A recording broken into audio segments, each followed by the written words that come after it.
Cadê meu celular? Eu vou ligar pro 80. Cadê meu celular? Eu vou ligar.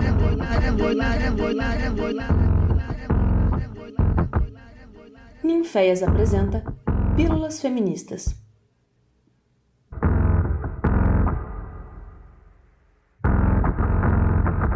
Olá, pessoas lindas! Esse é o podcast Pílulas Feministas. E para quem não me conhece, sou Nina Caetano e coordeno Ninféias, Núcleo de Investigações Feministas aqui de Ouro Preto, em Minas Gerais. Estamos na Semana da Visibilidade Lésbica. E quem nos acompanha pôde perceber que no episódio da última quarta-feira entrevistei a Amanda Pedroso e abordamos alguns temas da sua pesquisa de mestrado sobre lesbofobia no ensino superior, tais como existências lésbicas, violência lesbofóbica, entre outros. Hoje é sábado, 29 de agosto, dia em que se comemora de fato a visibilidade lésbica. Então, para marcar essa data de luta e festa, vamos receber 4 mulheres maravilhosas, 4 lésbicas incríveis, que vão tratar das dores e das delícias de ser mulheres que amam outras mulheres.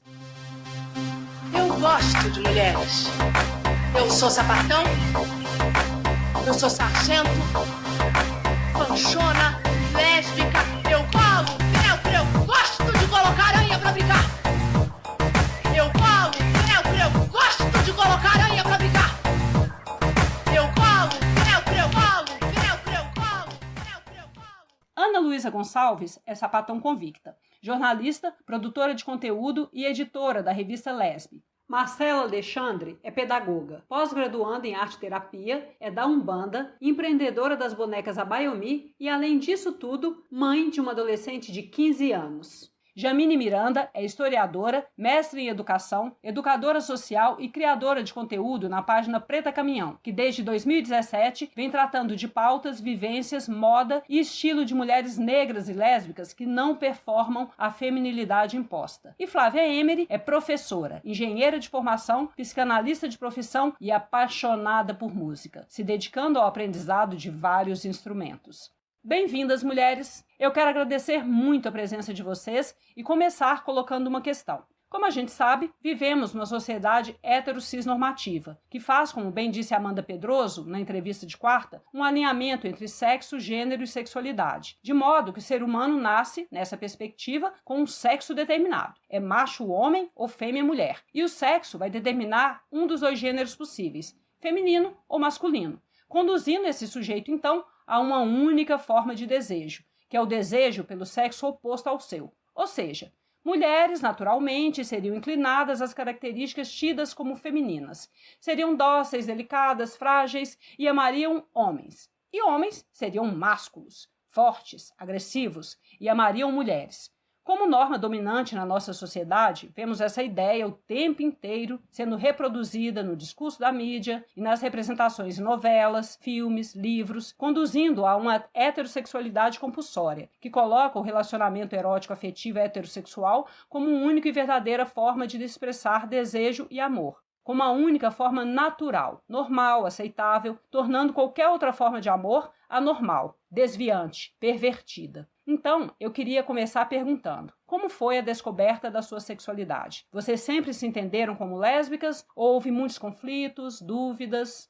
Oi, Nina, obrigada pelo convite. Eu sou a Ana, sou editora da Lesbe. E a minha descoberta, ela foi muito natural. Eu lembro que quando eu beijei a primeira menina, eu senti que era isso que faltava, assim, na minha vida. Hoje eu consigo entender, né? Hoje, como adulta, eu consigo entender que eu sempre me percebi como lésbica, embora na adolescência eu não soubesse muito bem o que era ser sapatão, né? Eu não tinha isso na minha memória.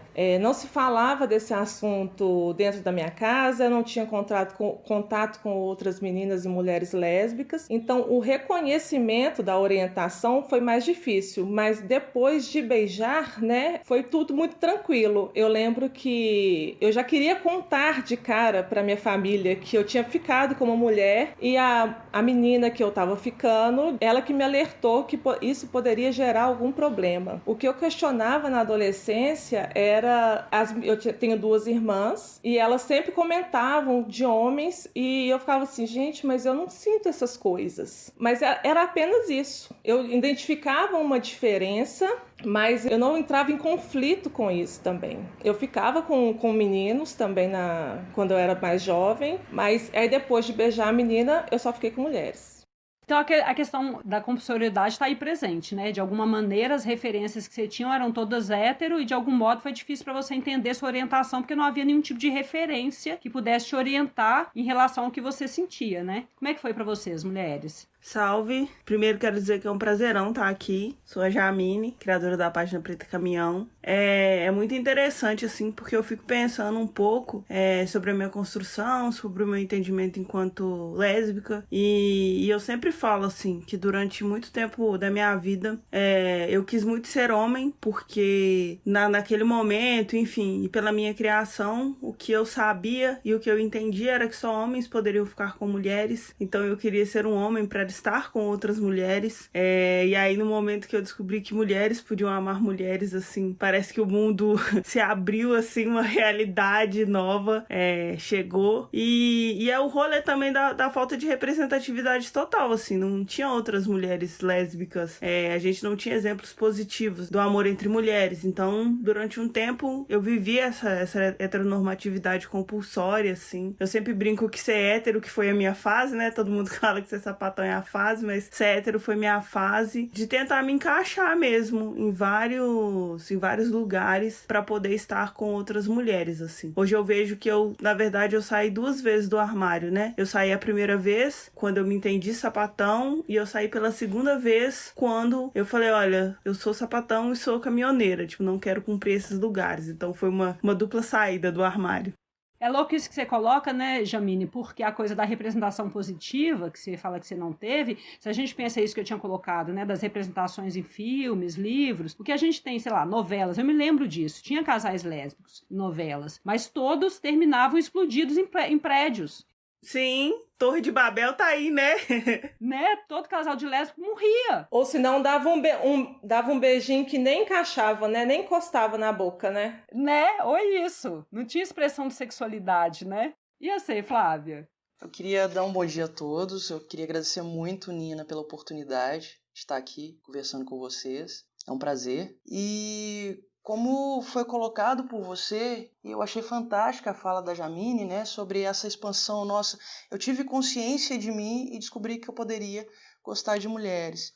Então, aproveitando essa fala dela, eu queria falar que há um discurso redutivo do ser humano, há um olhar reducionista, que coloca o ser humano numa condição limitada de si mesmo, com determinações específicas do que é ser homem e do que é ser mulher. E é dessa forma que a gente se volta o olhar para nós mesmos. É assim que a gente se vê inicialmente. É essa construção que a gente faz quando criança, digamos assim, até uma fase adulta.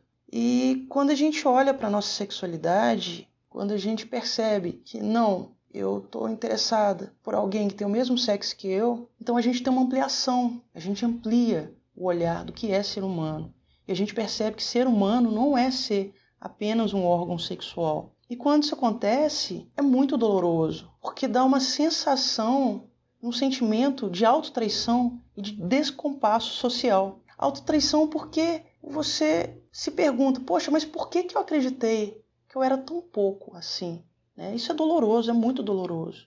Então, assim, quando as pessoas questionam sobre a minha sexualidade, eu sempre falo, olha, eu me olho no espelho, eu não me vejo um homem, eu não me vejo uma mulher. Eu me vejo a Flávia, biologicamente uma mulher, que gosta de mulheres. Mas já me apaixonei por um homem, sim, uma vez na minha vida. E era um homem que tinha uma energia feminina muito bonita, né? Então, houve um conflito na percepção de mim mesma, sim, na minha construção de quem eu sou em termos de desejo sexual. E eu me sentia, de certa forma, como uma pessoa que devia se enquadrar socialmente. Eu precisava me enquadrar, mas como me enquadrar? Como me limitar à minha própria infelicidade? O que eu fiz a partir desse pensamento, né? Eu achei mais fácil, pela minha aparência, em determinadas épocas da minha vida, me enquadrar naquilo que é dito masculino social. E aí, diante disso, eu me machuquei muito, eu me feri muito. Isso foi muito cruel comigo mesmo. Por quê? Porque o meu feminino é maravilhoso, ele é muito bonito. E o feminino e o masculino, inclusive, não se reduzem, né, às expressões marcadas pela heteronormatividade, que é essa caixa que define características muito rígidas, né, que a gente pode ter como homem ou como mulher. Quer responder, Marcela? Então, foi extremamente conflituosa. Eu fui criada numa família Testemunho de Jeová, com padrões totalmente diferentes, assim, né? É uma religião cheia de limitações. E sempre tinha 3 irmãos homens. Então, eu era criada num espaço extremamente machista mesmo, assim. A minha família, ela reproduzia vários comportamentos muito pesados, principalmente em cima de mim, por ser a única menina.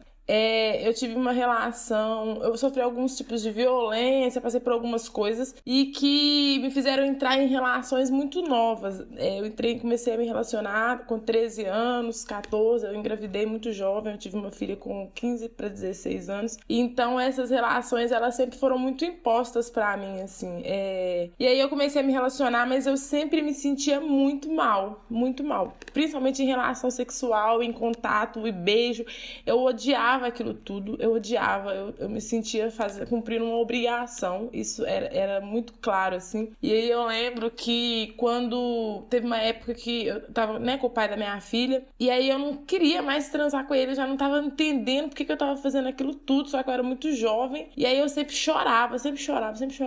E aí eu sempre esquivava pra poder não precisar fazer aquilo. E aí eu lembro que ele sempre falava, é porque você tá com outro cara, e eu só tava em conflito ali dentro comigo mesmo, porque eu tava vivenciando uma coisa que eu não tava feliz. Eu não me sentia realizada, nem acreditando que aquilo era uma relação de verdade. Aí eu tive um sonho uma vez, eu tava indo pra faculdade nesse sonho, e aí eu passava por uma mulher, e essa mulher olhava dentro do meu olho, e eu olhava dentro do olho dela. Como se eu tivesse apaixonada pela mulher no sonho, eu tivesse me apaixonado por ela. E eu acordei assim, não, velho, não sou sapatão, não. E enfim, e aí passou, tipo assim, um mês, eu fui fazer uma viagem pra Salvador, e aí eu, tipo assim, aí tava com uma menina que eu não conhecia e eu admirava ela muito. E aí eu fui ficando encantada com a menina. E aí eu lembrei da sensação que eu tive quando eu acordei do sonho. E aí a menina veio e me deu um beijão, assim, não sei o que, rolou uma cena. Aí eu falei assim, nossa, velho, eu sou sapatão mesmo, eu acho.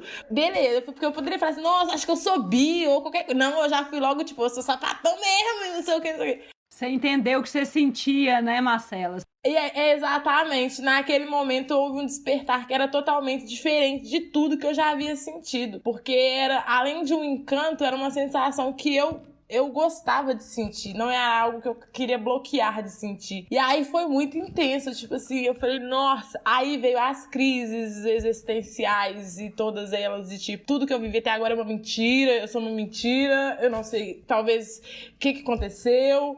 Aquela perda mesmo de tudo que era concreto, mas que te frustrava, e aí começa a vir uma nova ideia, uma nova construção, uma nova Marcela, e aí eu fui falar, porra, eu tenho que lidar com isso agora. Isso que é doido no regime heteronormativo, né? Te ouvindo falar, acho que isso fica muito presente, assim.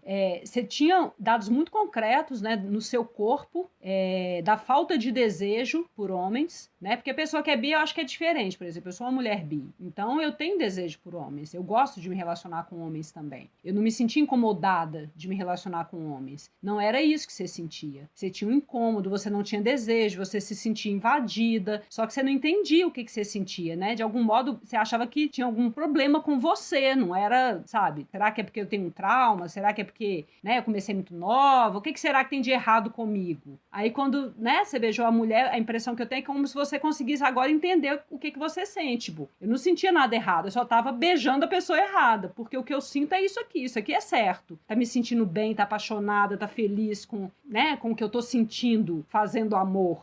E aí é muito, quando você fala, pega assim, nessa questão social, eu pego muito a questão da minha família, que era, eu sempre, como eu tinha 3 irmãos homens, eu sempre escutava, tipo assim, você é a única menina, você tem que se vestir diferente, você tem que se comportar diferente, você se comporta pior que seus irmãos. Então, pra mim, essas falas, elas pesavam pra eu tomar essa decisão ou essa escolha na minha vida, ou tipo, me limitava, porque minha família me colocava num outro lugar. E eles eram minha referência.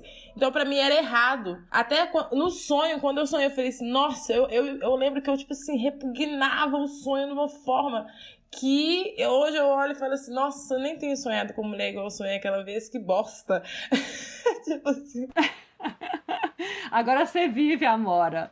Exatamente. Vou voltar aqui. Você mencionou a coisa da sua família, né? Eu queria saber justamente isso, né? Porque a gente está falando justamente desse regime, né? Que é muito forte, heteronormativo, que marca o desejo pelo sexo oposto pelos homens como um desejo natural, né? E aí, quando a gente percebe algum outro desejo na gente, a gente vê isso como falha, vê isso como defeito, né? Há uma hipervalorização da relação hétero. Todo mundo, qualquer criança que manifesta qualquer desejo, sei lá, homossexual, sapatão, o que for, as pessoas pensam, nossa, é cedo demais, os pais estão influenciando. Ao mesmo tempo, por exemplo, eu tenho um filho. Meu filho com 3, 4 anos de idade, ele ouvia cadê as namoradinhas? Como assim? Você já começa, na verdade, a criar, né? Já começa a criar a única possibilidade. Que é por isso que a gente depois sente que tá errado, porque o tempo inteiro afirmam pra gente que a única possibilidade de amor é essa. E aí o que eu queria saber é como é que o ambiente social de vocês, né? Como é que a família de vocês recebeu a expressão da sexualidade? Marcela já falou um pouco, mas eu queria ouvir das outras também. Como é que foi essa questão dentro da família, dentro do seu ambiente, quando você se identificou como mulher lésbica, se revelou, enfim? Na verdade, eu acho que o medo partiu mais de mim, assim, de me assumir para minha família, do que de fato foi mal recebida, assim. Na verdade, eu fui tirada do armário, né? Teve uma situação específica, foi um churrasco na casa da sogra da minha irmã, e aí minha mãe tava nesse churrasco também, a minha ex-namorada também tava, e aí a sogra da minha irmã fez um comentário, tipo assim, pra minha irmã, você não vai fazer um tropeiro pra sua cunhada, sabe? E eu não tava na sala no momento, aí tipo, ficou aquele climão, assim, porque todo mundo já sabia, minha mãe não sabia. E aí, a minha mãe, não, elas não são namoradas, elas são amigas, assim, tal. E ficou aquela torta de climão imenso. E aí, no outro dia, eu fui fazer um exame, e aí fui eu e minha mãe e tal. E aí, ela me perguntou. E aí, eu falei sim, né, ela é minha namorada, tal, eu sou lésbica. E aí, tipo, minha mãe meio que, tá, e aí, sabe? Beleza. Sabe, tipo, ela falou, não precisava de ficar escondendo isso e tal, e aí perguntou se poderia falar com meu pai, que eu tava com muito medo também da reação do meu pai, e tipo, meu pai foi super ok, assim, e foi interessante porque aconteceu isso, assim, tipo, num final de semana, num outro final de semana tinha um almoço de aniversário da minha mãe, e aí veio minha família inteira, tanto por parte de pai quanto por parte de mãe, e aí quando meus familiares, eles vieram, eu já apresentei ela como a minha namorada. A família, tipo, foi super receptiva, assim, né? E é interessante porque a minha família, no geral, tanto por parte de pai quanto por parte de mãe, eu fui muito acolhida, assim. Então, eu sinto que muitas das minhas construções, elas são interessantes, elas são bacanas, porque eu tenho o apoio familiar, assim, todas as questões, assim. Eu nunca ouvi uma piadinha sobre o fato de eu ser lésbica, tipo, eu nunca passei por esses atravessamentos. O meu último relacionamento, ele durou 4 anos, assim, tipo, e foi um processo extremamente respeitoso, com a minha ex-namorada, tipo, no sentido de, não é amiga, tipo, é a namorada da Jamine e tal. Foi um processo, assim, que pra mim foi diferente de algumas vivências, assim, foi um processo que foi muito bacana, assim, foi desde sempre muito respeitoso comigo, com as minhas particularidades, enfim. Massa. E as outras, as namoradas eram chamadas de amigas? Nossa, eu queria falar depois da Jamine, porque o meu foi completamente o oposto. Conta, Ana.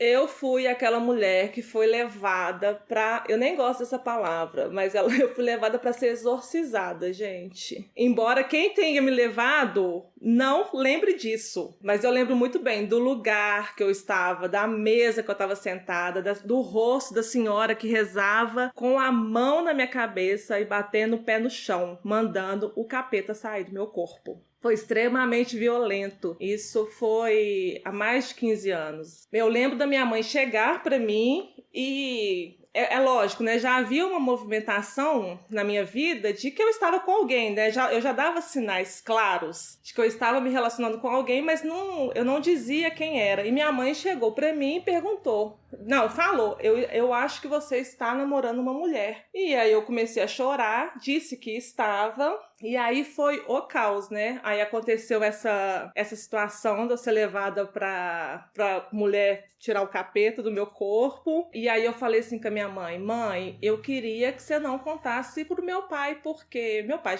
ele já não mora com a gente há muito tempo, ele já não é presente. E aí, um dia depois, eu estava tomando banho, minha mãe entra no banheiro, assim, chorando. Eu não aguentei, eu tive que contar pra ele. Ele ficou 1 ano sem conversar comigo. Ele, quando ligava lá pra casa e eu atendia, era sempre assim, choro e palavras do tipo, você estragou a nossa família. E tinha muita piada, porque a minha mãe, ela fazia isso. Ela queria esconder, mas ao mesmo tempo ela contava pra todo mundo, né? Contava do sofrimento dela, como ela estava sofrendo por ter uma filha sapatão. Eu lembro de uma outra cena, assim, nesse dia que eu contei pra ela, minha irmã mais velha chegando em casa e ela falando assim, vem ouvir a última da Ana Luísa, tá sabendo que ela agora calça 44? E a gente morava em Contagem.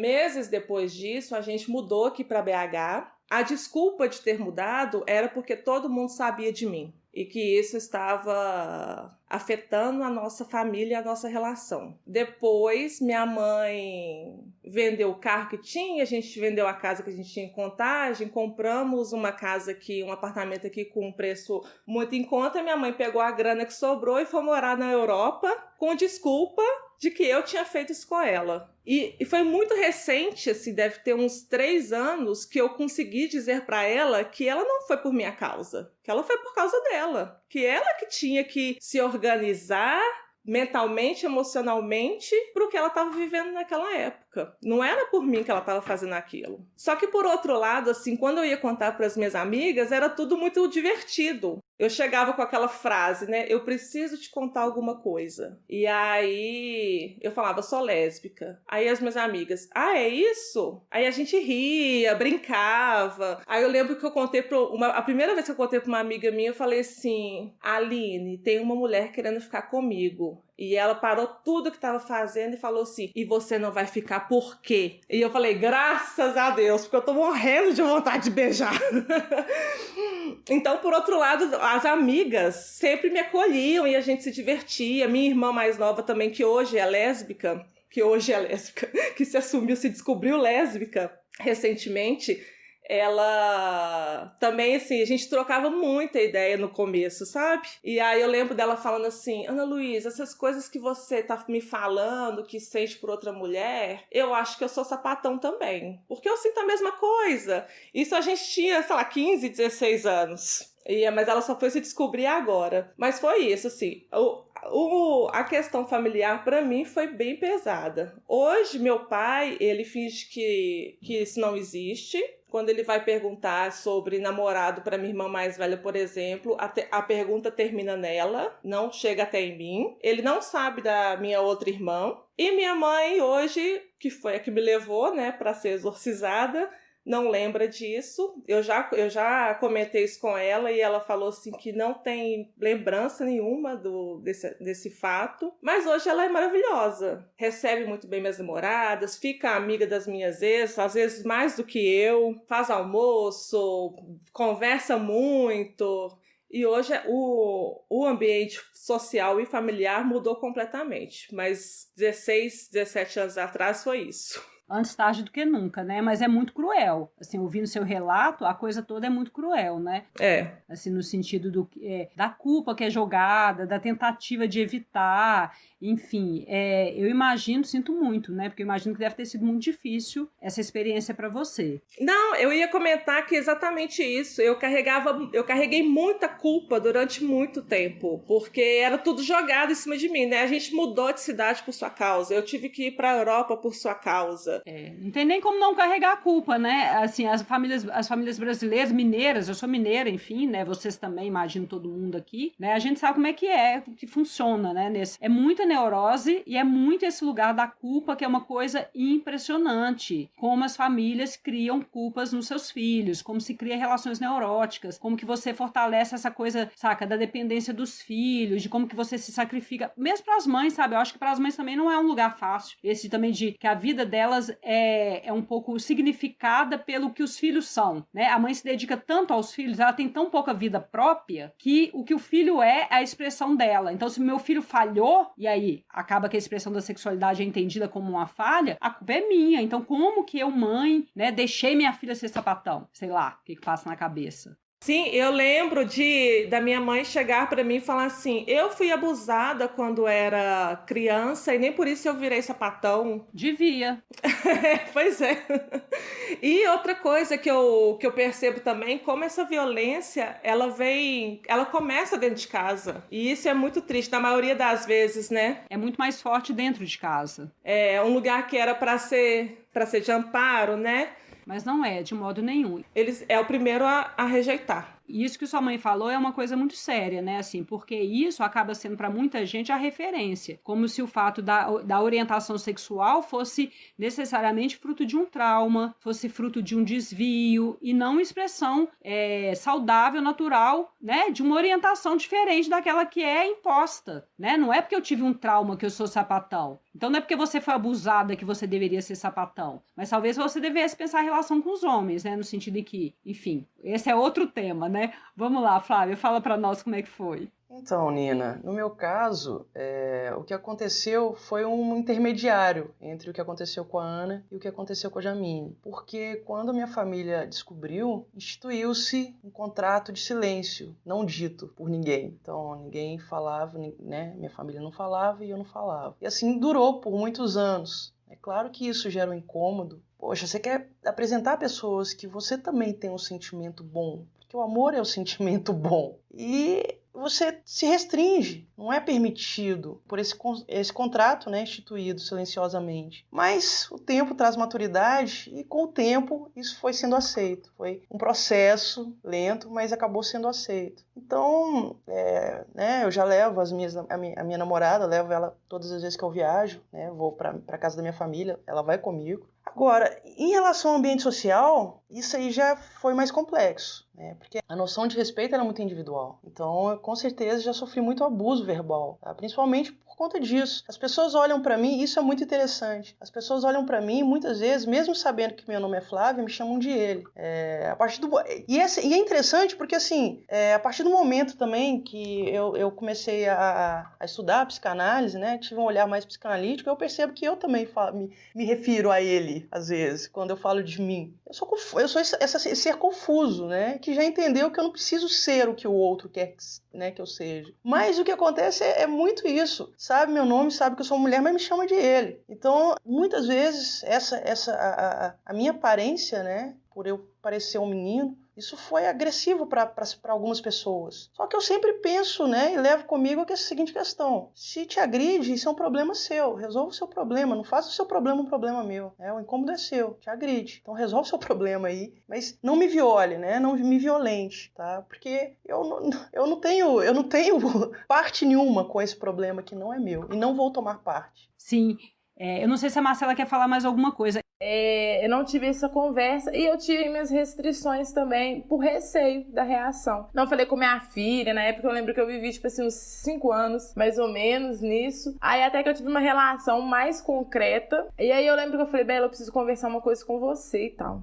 Aí ela falou assim: o que é? Aí eu peguei e falei assim: o que você acha que é? Olha pra vocês verem o nível. Eu não conseguia chegar e falar assim: olha, eu estou namorando uma mulher e tal. E aí na época eu tava namorando a Luísa. Ela já conhecia a Luísa, mas ela via pouco e tal. E aí eu virei pra ela e falei assim: o que você acha que é? Ela virou e falou assim: que você namora a Luísa? Aí eu falei assim: Aí ela falou assim: mãe, isso aí todo mundo sabe, né? Mas não é outra coisa? É isso mesmo? Aí eu falei assim: é isso mesmo. Ela: nossa, mãe, que saco. Tipo assim, ela achando que era alguma coisa extremamente... Nossa, tipo, ganhei na Mega Sena, sei lá, qualquer coisa muito extraordinária, muito diferente do que é o normal. E aí eu peguei e falei com ela assim: e aí, o que você acha? Ela falou assim: mãe, eu só não quero que a Luísa deixe de gostar de mim. E foi isso. Gente, crianças são maravilhosas. Exatamente. E aí foi muito sensacional, porque... E aí hoje a Isabela é a menina que escuta do pai dela, da avó dela por parte de pai, que eu não presto, que eu vou influenciar ela e não sei o quê. E aí a minha família em si, hoje a minha família se resume... Eu tive 3 irmãos, 2 morreram assassinados, eu tenho então um irmão, uma tia e um tio.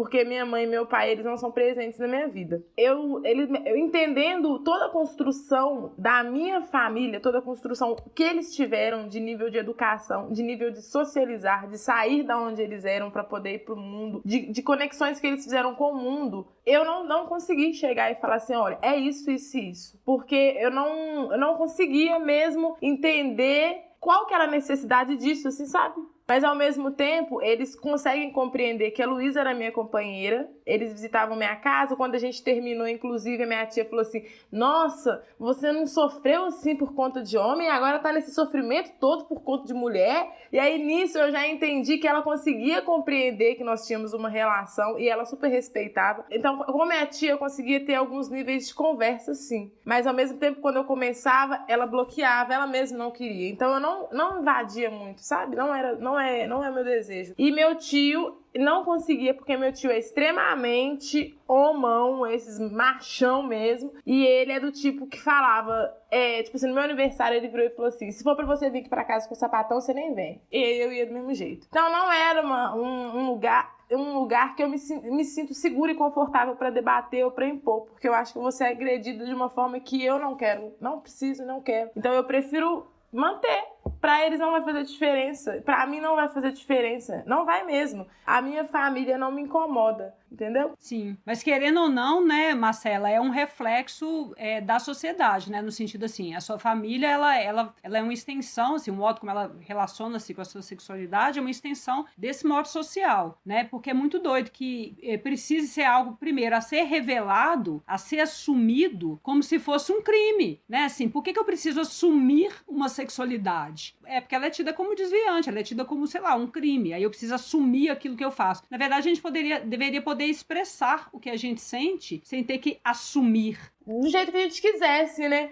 É isso que eu penso, assim. Eu sempre ficava com... Eu não sabia se isso era uma desculpa, uma fuga ou o quê, mas eu ficava assim... Gente, mas eu nunca sentei no sofá da minha tia pra falar com minha tia, com meu tio, que eu era hétero. Então eu não impus dessa forma. E aí foi sendo natural. Hoje a minha tia, ela consegue compreender, tanto que, tipo assim, quando ela vê em cenas de novela, alguma coisa, algum casal lésbico, ela me manda mensagem falando assim, nossa, você viu, o casal apanhou, eu fico tão preocupada com você, Marcela, que não sei o quê. Ela tem esse cuidado dessa forma. Então, eu queria perguntar sobre isso aí. A gente vê, né, que a gente está num país muito conservador e a gente tem visto um crescimento muito grande nos últimos anos de uma intervenção religiosa nos direitos civis, né, inclusive na política. Né? Você toca aí nessa questão da segurança, que sua tia vê, né, um casal apanhou e tal, ela se preocupa com você. E eu queria saber disso. Como é que vocês se sentem hoje, né, em relação a esse momento atual, que a gente vê um recrudescimento da onda conservadora, se vocês se sentem seguras para expressar a sexualidade de vocês, se há temor da violência, se vocês percebem uma mudança, porque até uns anos atrás, né, sei lá, uns 2, 3 anos atrás, parecia que a gente estava caminhando numa direção contrária, né, que a coisa estava abrindo, que a gente estava indo em direção à civilização, que quem sabe a gente ia poder andar de mão dada na rua, de boa, sem ninguém fazer piada ou nos agredir, etc. E hoje? Vocês têm tido mais temor? Então, de 2 anos pra cá, ano passado, na verdade, eu e Carol, a gente foi para Macacos passar 2 dias lá e a gente pegou um Uber. E quando a gente estava a caminho de Macacos, eu senti um medo horroroso. O medo bateu. Um medo, assim, que eu não sentia antes. A gente estava indo para um lugar que a gente não conhecia. A gente estava sozinha, meio do mato, e com um cara. E aí eu falei com a Carol. Falei assim, Carol, não vamos ficar de carinho, mão dada dentro do carro, não. E isso, de 2 anos para cá, aconteceu várias vezes. O medo bateu forte. E isso, antes, eu não sentia isso. Eu sempre fui a que beijava, que andava de mão dada. E embora tenha todo esse movimento de luta, de visibilidade, a gente percebe que ainda tem uma grande desestrutura social, a gente está vivendo um retrocesso, tem uma falta de políticas públicas, de ações voltadas para proteção, para visibilidade, né? Falta de informação também, para além da bolha, né, que a gente vive. Porque eu sinto muito que a gente fala entre a gente só. E somado a isso, um completo descaso do Estado mesmo. Eu vejo, assim, que pós-eleição, né? Eu acho que as coisas, elas ficaram mais... Parece que tem uma lupa, assim, maior, assim. Então, as pessoas que são contra, elas não têm vergonha de expressar isso, elas não têm vergonha de expressar o ódio que tem. Foi, assim, enfim, um processo muito, muito doloroso. Eu sempre tive muito... Infelizmente, essa dificuldade mesmo de expressar carinho com as minhas companheiras em locais públicos, por medo mesmo desses atravessamentos, assim. Eu acho que, na verdade, é sempre um não lugar, assim. Eu acho que agora eu sinto que tá um pouco mais difícil, porque as pessoas não têm vergonha de dizer que não gosta, que não aceita. Eu vejo a violência sendo muito mais naturalizada também, assim. E aí, me entendendo e trazendo esse recorte meu enquanto uma mulher que é caminhoneira, que não cumpre com essa feminilidade, né, que espera-se da sociedade, então eu vejo que essa violência é muito maior, assim, antes desse rolê de corona e tal.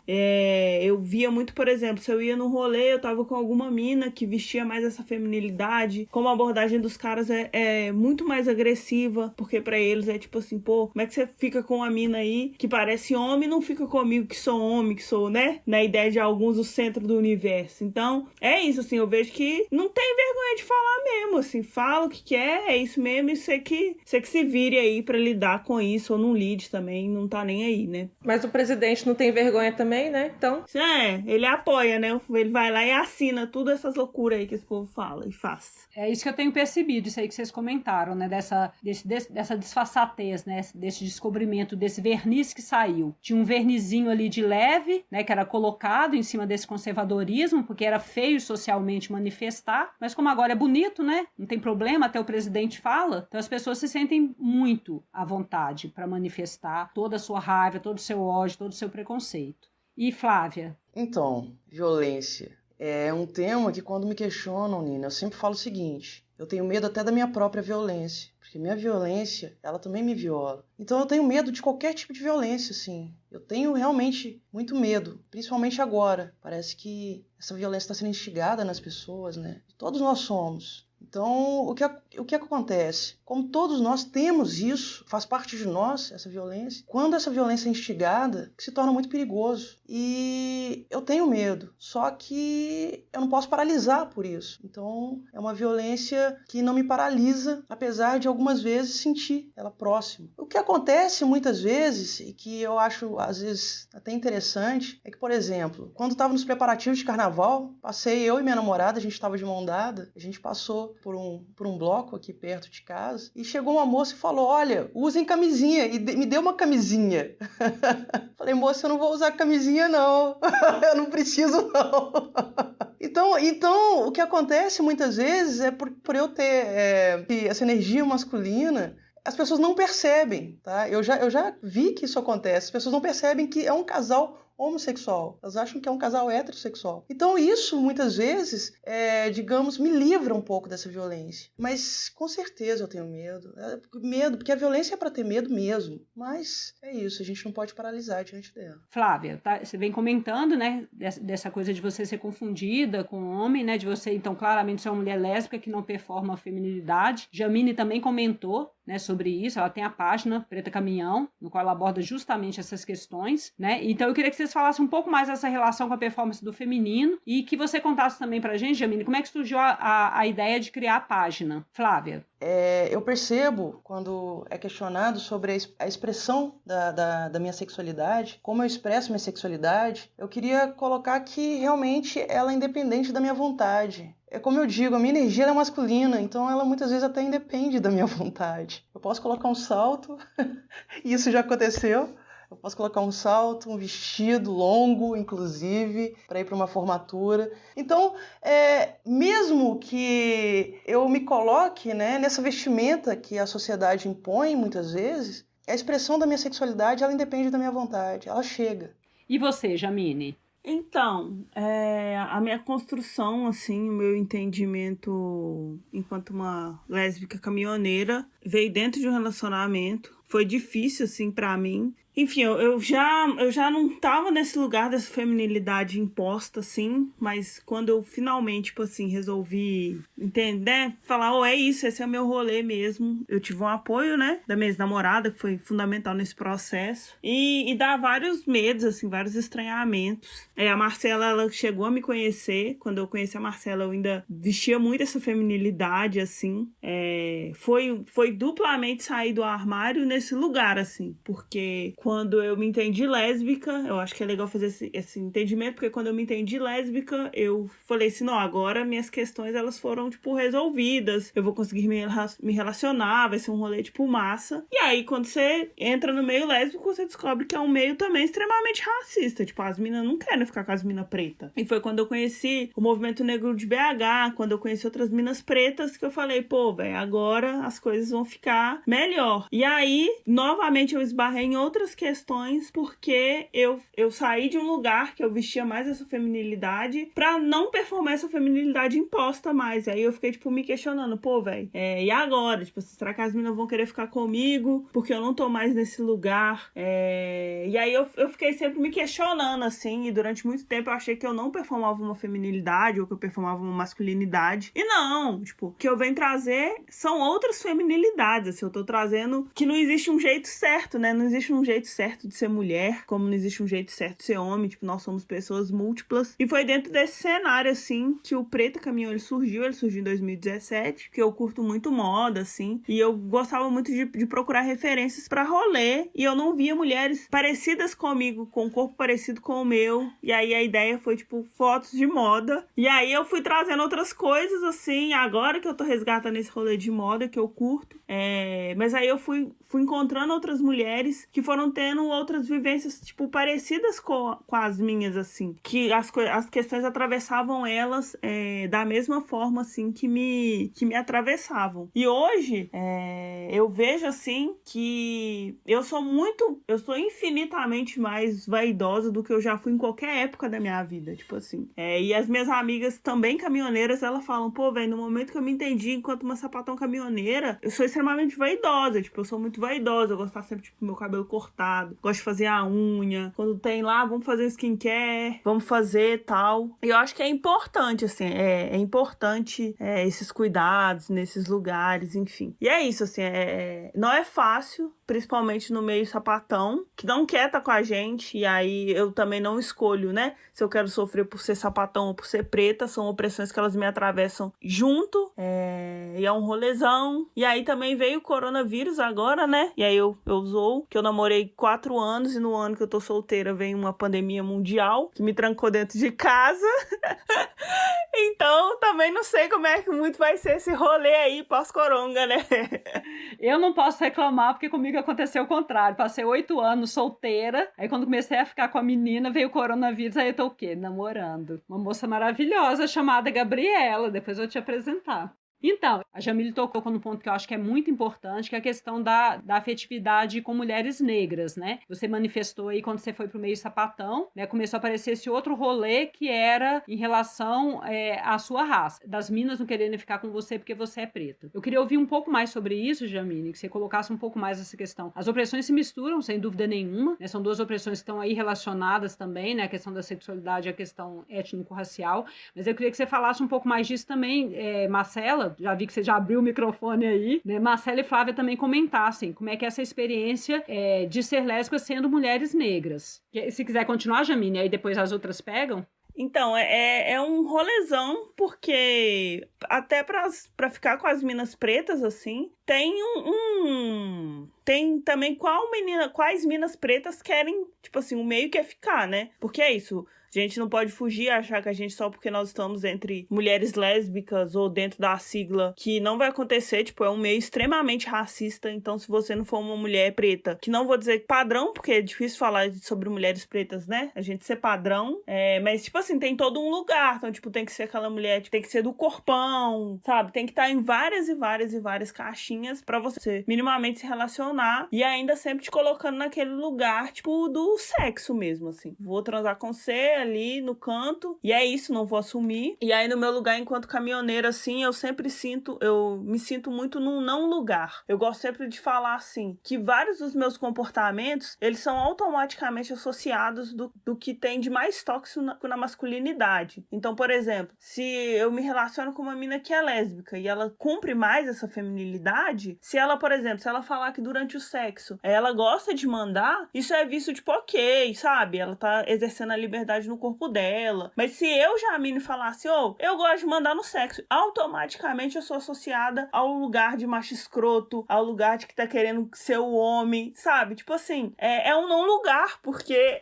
tudo que é tóxico no masculino automaticamente é associado a caminhoneiras. E quando você é preta, é isso, tipo assim, não existe lugar de feminilidade pra mulheres pretas, nem heterossexual, nem homossexual, tipo, não dão, assim, associam automaticamente o fato de você ser preta a você ter esse tipo de comportamento, enfim, a você ser predadora, vai pegar todo mundo, que você não é digna de afeto. Então é um rolezão, assim, que é muito, que a gente tá no processo, né, a gente tá construindo outros rolês, mas pra mim ainda é um não lugar constantemente.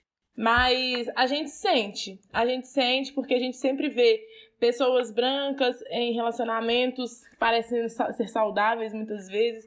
A gente vê pessoas brancas dando opiniões com relação a como é o relacionamento de pessoas negras, como que são as reações, sabe? Tipo assim, fulana, sei lá, eu tô namorando com a Jamine. E aí a gente termina. E aí as pessoas brancas, elas têm os padrões delas de comportamentos, porque as pessoas criam os formatos super saudáveis de relação. E nós que somos mulheres negras, a gente vem de um lugar de solidão, a gente vem de um lugar de abandono, de rejeição, de não conseguir muitas vezes formatar relacionamentos e ter extrema dificuldade em lidar nesses relacionamentos. E aí qualquer comportamento que às vezes o branco que vivencia relacionamentos muitas vezes muito mais saudáveis que os nossos, a gente cai em lugares de julgamento, de tipo assim, nossa, porque fulana é assim, é explosiva, e aí não consegue parar pra pensar o que é ser uma mulher negra em todos esses rolês de relacionamento, de não saber mesmo, de não ter tido experiências muitas vezes saudáveis pra ter essa construção, porque quando a gente começa a fazer um nível de construção, é rompido com a gente em algum dado momento, ou a gente nem é escolhida, ou a gente nem consegue caminhar nesse lugar e a gente fica sempre limitada, né? E aí eu acho extremamente desafiador, assim, eu acho que a gente é muito vista nesse lugar sexual também, e isso é muito pesado. Caio muito nesse lugar de hétero, tipo, eu vou pra balada, sempre é os caras que chegam em mim. E aí é muito ruim você se sentir nesse lugar com homem, é péssimo. Agora, se sentir nesse lugar com mulher é uma merda muito grande, é muito ruim. Você perceber que nesse lugar de mulher com mulher ainda existe você ser a que daria pra transar ou a desejada sexualmente, mas as suas questões humanas, elas não são valorizadas e nem reconhecidas, elas são descartáveis. Então você é sexo, você pessoa, não tem valia, sabe? Isso acontece assim no mundo sapatão e isso é muito triste. Na grande maioria das vezes eu percebo que são comportamentos vindo mais de pessoas brancas que não conseguem perceber esse lugar, sabe? Flávia, queria ouvir você também. Então, eu achei fantástica o posicionamento da Jamine, porque é isso que ela disse. A gente fica um pouco vagando diante de tantas caixinhas que colocam pra gente. Porque você é uma mulher que aparentemente é masculina, então você tem que se encaixar num contexto completamente desprovido do masculino tóxico, né? Porque se você é uma mulher, então se você agir de uma forma mais ativa, uma outra que é feminina, isso você tá sendo machista. Mas espera aí, eu sou uma mulher, como que eu tô sendo machista? Eu sou uma mulher que tem orgulho da minha condição de mulher, e como é que eu tô sendo machista? Só porque eu tenho uma cara de homem, tá? Eu posso ter cara de macho, eu não sou um macho. E por aí a gente recebe uma agressão, muitas vezes verbal, de pessoas que a gente até conhece, porque a gente acaba não se enquadrando em lugar nenhum, como mulheres negras, muitas vezes, como mulheres que têm, né, uma fisionomia masculina,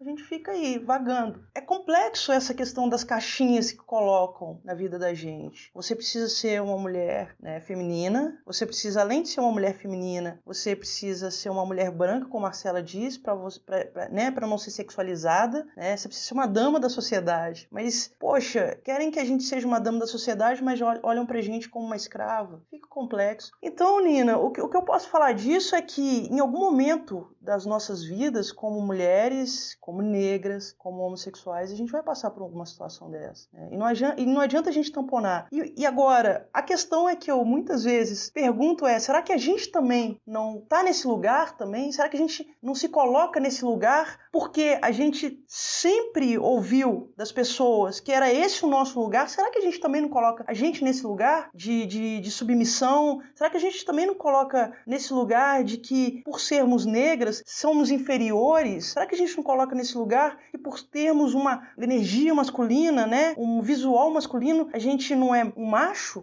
Então, eu acho que é uma pergunta que a sociedade deveria se fazer, mas nós também devemos fazer, porque eu acho que a liberdade de ser começa com a gente. A liberdade de fazer, ser da forma como a gente deseja, né? Como a gente se sente bem, começa com a gente. Mas que não é uma coisa simples, né, Flávia? Porque a gente é conformado o tempo inteiro também pelo que a gente vivencia socialmente. Então, por mais que a gente queira construir a nossa identidade ela também é construída nas relações e do modo como as pessoas nos veem, né? Com as coisas que nos são colocadas, né? Isso, por exemplo, que a Jamine colocou, né? Ela é uma mulher masculinizada, ou então é vista dessa maneira, e ela tá num relacionamento com outra mulher, e aí ela quer ser mais ativa, ou ela quer mandar, e aí isso é lido como necessariamente um sinal de masculinidade tóxica, sendo que se ela fosse uma mulher feminina, isso não seria visto dessa maneira, né? Então algo é dado, algo é lido, né? Imposto a ela, sem que necessariamente parta do comportamento dela, né? Então é um pouco complexo quando você também tem, além do modo como você se vê, o modo como a sociedade está te vendo e que está dizendo que você é isso ou aquilo, né? E eu imagino que para vocês, mulheres negras, né, que aí a coisa é muito mais forte ainda, porque tem um monte de coisa que é dito o tempo inteiro, desde a infância, inclusive no sentido de valorização da beleza, de valorização de você como ser humano, né, de você ser entendido como ser humano como qualquer outro, né? Existe todo um processo aí que eu acho que é muito difícil, né? Imagino, eu não vivenciei esse processo dessa maneira, mas imagino que é muito difícil, né? A construção da autoestima é difícil, né? A construção de se ver como desejável, de se ver como uma pessoa, né? Imagino que não é fácil, então admiro muito a força, assim, de vocês conseguirem, de algum modo, superar, e acho que é isso que a Marcela colocou muito bem, né? Quando você chega numa relação, as pessoas esquecem que você tem toda uma carga, né, das relações anteriores, e aí não dá pra você tá no mesmo lugar de uma outra pessoa que vivenciou a autoestima desde cedo, né? Uma coisa que pra você foi muito mais arduamente construída. Então é claro que você vai ter muito mais ferida, é claro que você vai chegar precisando que a pessoa tenha muito mais compreensão do que talvez uma pessoa que está muito mais resolvida. Então, né, sim, eu acho que é muito importante isso que você pergunta, né? Acho que é muito importante que a gente se pergunte também, mas é importante que a gente perceba o que não é da nossa conta, assim, no sentido de que isso não fui eu que botei na conta, né? Botaram na minha conta uma coisa que não é minha, e aí eu tenho que lidar com isso, né? Gente, preciso avançar um pouco. Marcela, para você. Você falou um pouquinho já, mas eu queria que você falasse um pouco mais sobre a sua experiência de maternidade sendo uma mulher lésbica. Essa coisa que você trouxe da sua filha é muito lindo, né? É muito incrível como as crianças, porque a relação da maternidade, quando eu quero te perguntar, não é nem tanto a relação sua com a sua filha. Quero ouvir sobre isso também. Mas a relação das pessoas em relação à sua maternidade sendo uma mulher lésbica. Porque isso que você contou foi lindo e é incrível como as crianças, elas percebem e aceitam com muito mais tranquilidade que as pessoas adultas. Quando eu fui contar pro meu filho da minha bissexualidade, ele também já sabia. Ele teve meio que a mesma reação que a sua filha, tipo assim, tá, qual que é o lance? Qual que é a novidade pra começo de conversa, né? Porque ele já tinha entendido há muito tempo, não era novidade nenhuma pra ele, eu achando que eu tava escondendo. Perguntei, mas e se a sua mãe namorasse uma mulher? Namorar, ou seja, trazer pra casa, você conhecer. Aí ele falou, se ela não for chata. É exatamente isso.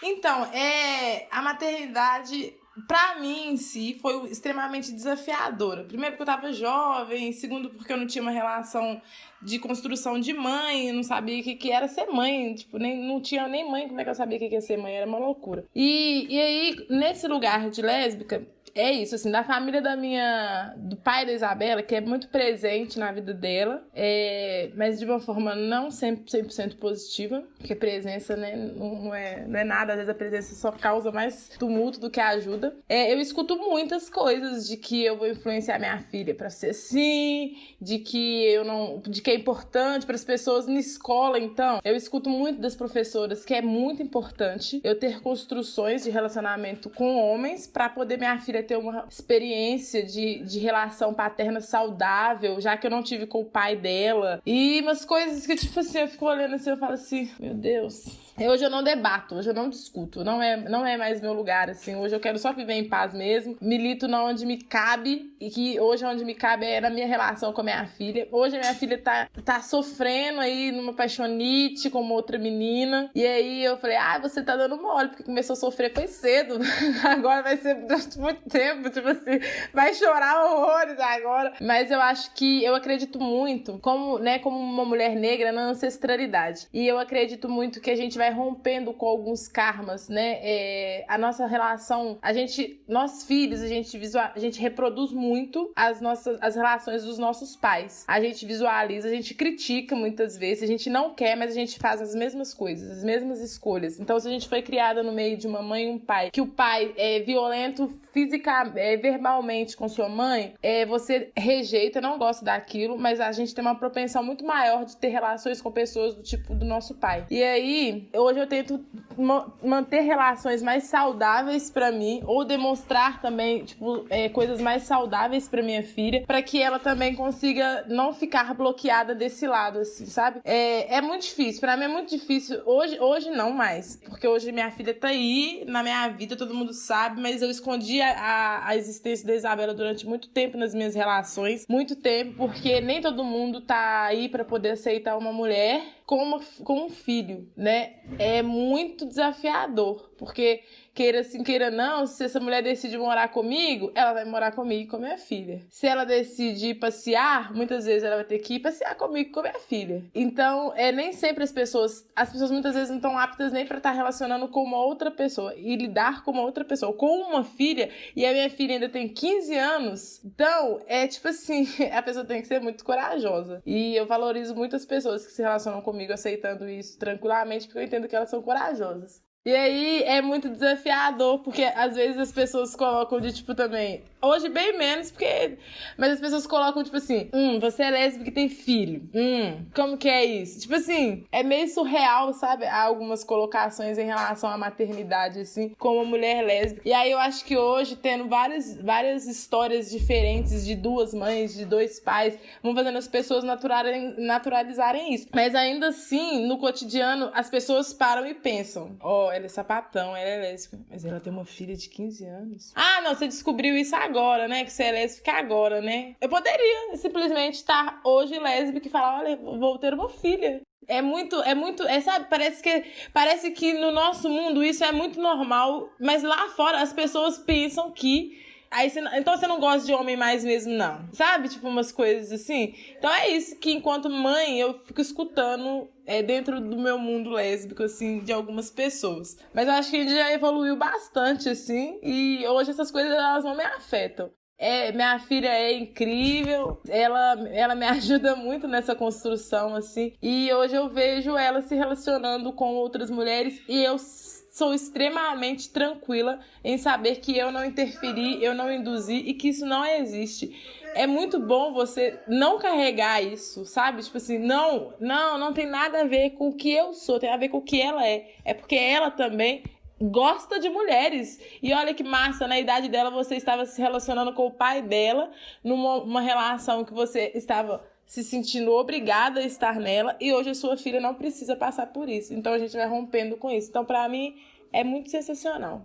Isso é muito lindo, né? Isso que você fala, assim, de você perceber primeiro isso, né? Ter evidente pra você que essa coisa de influência é uma bobagem, né? Senão a gente não teria filhos gays de pessoas hétero, né? E a outra coisa que é essa, né? Da sua filha ter um outro momento completamente diferente, de poder ter uma tranquilidade muito maior de vivenciar o que ela deseja e ter uma relação com ela mesmo muito mais saudável do que o que era na sua geração, e na minha, então, nem se fala. Eu vejo isso na geração do meu filho, eu vejo que eles são muito mais tranquilos com a sexualidade deles e com a sexualidade das outras pessoas, né? Eu lembro que no meu meio social era muito mais difícil isso. Eu lembro dos meus amigos gays que sofriam muito mais, né? Que tinham que se esconder, lá. E hoje eu vejo, meu filho, ele tem amigo gay, tem amiga lésbica, tem amigo hétero, e pra ele não faz diferença.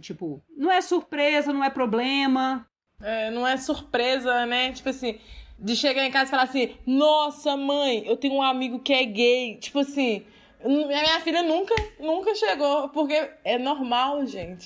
Exatamente, essa é a diferença. Não tem isso, nossa, meu amigo é gay, nossa, minha amiga é sapatão, nossa, meu amigo... Não, aí tem amigo que é gay, tem amigo sapatão, amigo é tudo a mesma coisa, não tem diferença, né? É amigo. E aí eu fico pensando assim, né? Quando a minha filha vai pra casa do pai dela, ela sempre volta com algumas coisas do tipo, nossa... Não, mãe, hoje ela evita me contar, mas antes ela contava mais, assim. Nossa, mãe, meu pai falava que você... que tipo assim, que ele acha que você virou sapatão porque tipo, frustrou, ou mãe, não sei o que ela fala assim, aquela sapatão da sua mãe.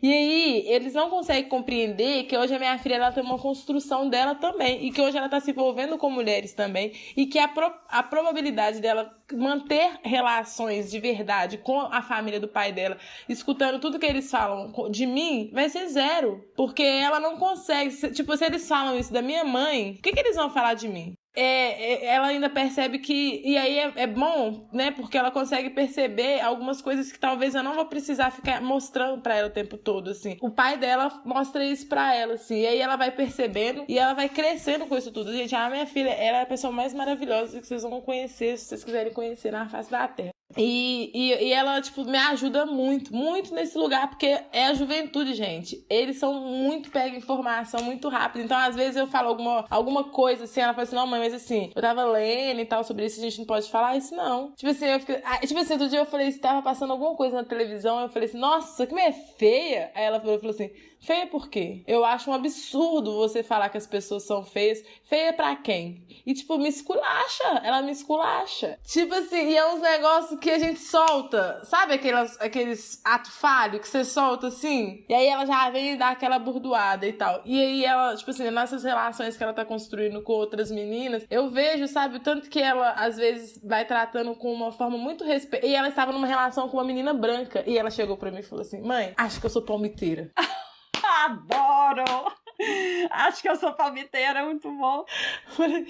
E aí, como ela veio me relacionando sempre com pessoas negras, aí eu falei assim, nossa, Bela, você acha? Por quê? E tal. Aí ela foi ler e ela falou assim, não, mas assim, a Giovana é isso, eu gosto dela, isso aqui. Eu falei, é isso, Bela. Aí chega, mãe, a gente terminou. Mas a gente terminou super bem. Eu falei, sabe, como é que você conseguiu começar um relacionamento na quarentena, terminar um relacionamento na quarentena? Não tô conseguindo te acompanhar. E aí tá sendo, tipo assim, ela consegue, eu acho que a gente vai sendo exemplos positivos também, sabe? Então é muito massa, assim, hoje a relação com a minha filha é muito mais saudável me relacionando com outra mulher. Eu me sinto muito mais segura.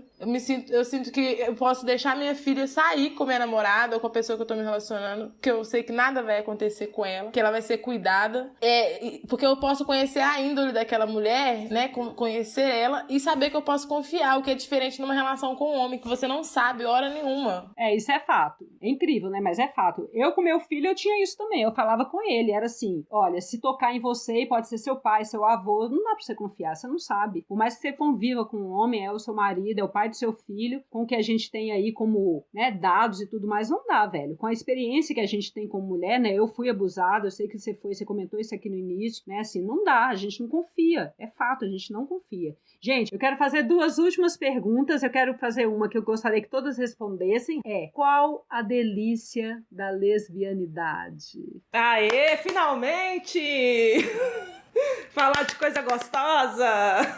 Né? Qual que é a delícia de ser lésbica, mulheres? Eu acho que um ponto aí que estava na pergunta anterior, na resposta anterior, a confiança. A confiança, ela é maravilhosa quando você pode se entregar, né? Eu fiz uma lista aqui de coisas para te falar.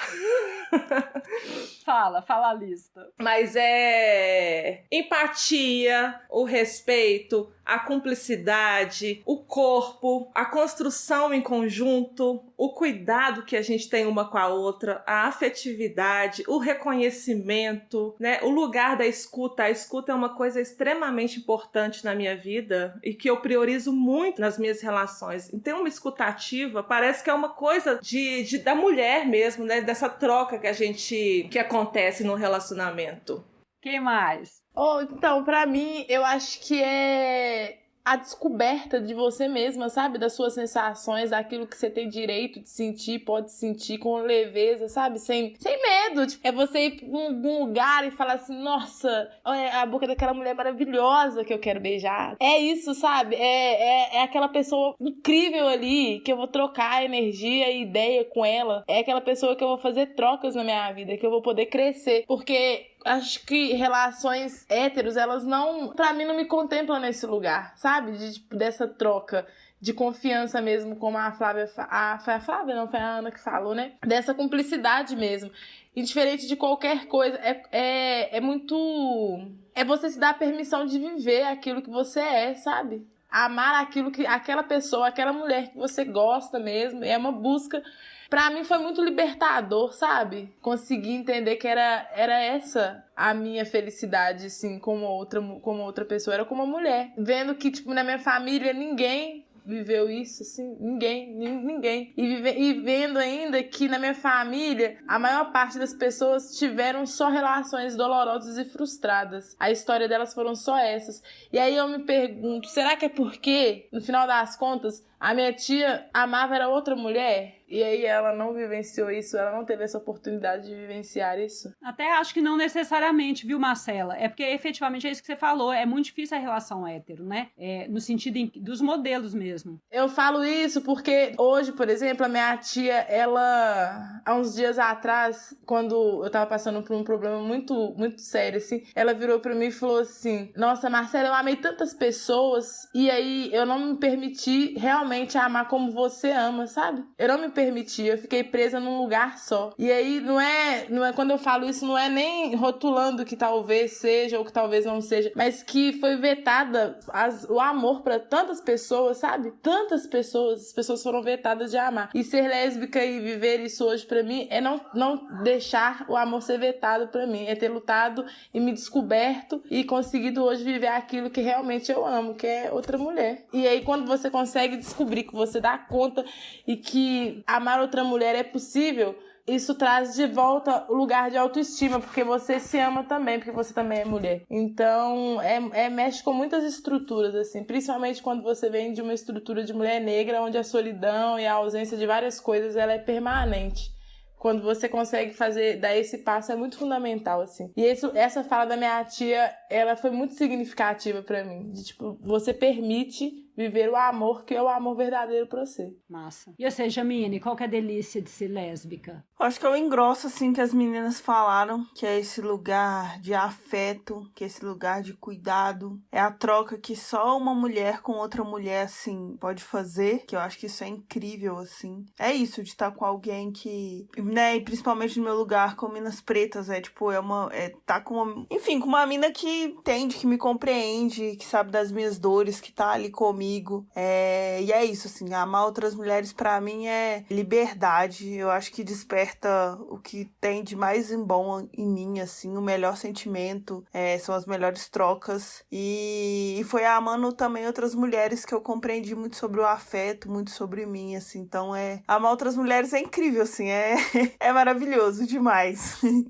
Massa. E você, Flávia, qual que é a delícia da lesbianidade? Me conta. Bom, para mim, a maior delícia da lesbiandade é a possibilidade de ter esse pensamento, né, ampliado de nós mesmos. Saber que a gente não é um órgão sexual, né? Saber que o amor, ele é muito mais além do que um órgão sexual. E poder amar quem nos faz bem. Eu acho que isso é o mais importante. Quem nos faz bem, independente desse órgão sexual. A gente não é eu costumo falar que a gente não é uma pecinha de Lego, né? Onde as coisas têm que se encaixar perfeitamente. Não, a gente é muito mais complexo do que isso. Então, ser lésbica nos dá esse entendimento ampliado. E isso é maravilhoso. Mulheres, infelizmente estamos chegando ao final, mas antes de encerrar eu gostaria que você, Ana, falasse da importância do Dia da Visibilidade Lésbica. É importante, Nina, antes de tudo, a gente resgatar a história dessa data. No dia 29 de agosto de 1996, foi realizado o primeiro Seminário Nacional de Lésbicas, o Senale, lá no Rio de Janeiro. Mais de 100 mulheres participaram do encontro e, dentre as deliberações, o dia 29 de agosto passou a ser o Dia da Visibilidade Lésbica. E na luta que a gente ainda está contra o apagamento, é importante também a gente lembrar que o dia 19 de agosto é o Dia do Orgulho Lésbico, que é marcado pela ocupação do coletivo Galf, lá de São Paulo, no Ferros Bar. Então hoje poder falar de visibilidade lésbica é lembrar de quem lutava pelas nossas existências em plena ditadura e das conquistas, como a retirada da homossexualidade do Código de Doenças. Muitas pautas ainda se fazem presentes, né, como a luta por políticas públicas, uma legislação inclusiva, o antirracismo, a lesbofobia. E além disso, outras vêm ganhando espaço, ainda que a passos curtos, devido a um problema estrutural que a gente enfrenta, como o direito de mulheres trans, lésbicas e não binárias. Você tem uma revista, né, Ana, que você edita, que é a Lesb, que eu acho que tem contribuído um pouco também para essa visibilidade, né? Eu acho que é bem importante isso. No site da Lesb, que é revistalesb.com.br, é possível encontrar um conteúdo gratuito sobre a história da visibilidade lésbica e outras matérias importantes sobre a nossa existência. Quem quiser receber a versão impressa da revista pode entrar em contato pelo contato@revistalesb.com.br ou também pelas redes sociais, que é @revistalesb. Preta, você quer aproveitar e fazer a propaganda, Jamine, da Preta Caminhão? Falar pra gente o site, qual o endereço que nossos ouvintes podem acessar a sua página? Então, já agradeço, né? Foi muito bom as trocas. Eu tô no Instagram, meu user é @pretacaminhão. Eu também tenho um podcast chamado PretaCast Caminhão, que eu trago um pouco das minhas vivências. E é isso, o espaço tá sempre aberto. Se quiser problematizar lá comigo, trocar uma ideia, só fica de boa. O espaço tá sempre aberto aí pra essas trocas. Flávia, Marcela, querem deixar algum endereço onde a gente pode encontrar vocês? Alguma coisa que vocês querem dizer para os nossos ouvintes antes de acabar? Então, Nina, eu queria de novo agradecer. Eu acho muito importante essas discussões. Tudo, né, que eleva a gente para o respeito social, para uma nova estruturação da sociedade é muito importante. Então, assim, eu queria parabenizar o trabalho, eu queria agradecer a oportunidade de fazer parte desse trabalho e dizer que é isso. Vamos falar mais sobre isso? Vamos demais! Bom, por hoje a gente fica por aqui. Eu que agradeço demais essa conversa divertidíssima e muito instrutiva, mulheres. Foi ótimo poder tratar com tanta agudeza dessas experiências que, em geral, né, encontram pouco espaço para o debate público. Eu queria terminar dizendo que tá passando da hora, gente. Sim, você que tá me ouvindo. Tá passando da hora de você repensar seus preconceitos e começar a aceitar como legítimas as vivências e existências diferentes da sua. Toda forma de amor vale a pena. E é nisso que a gente do Unifes acredita. Então, eu quero agradecer também quem nos escutou até agora. Continue nos acompanhando, se inscreva em nossos canais, ouça os outros episódios da série Pílulas Feministas e, para quem pode, fique em casa, se cuide. Uma beija roxa feminista para você e até a próxima.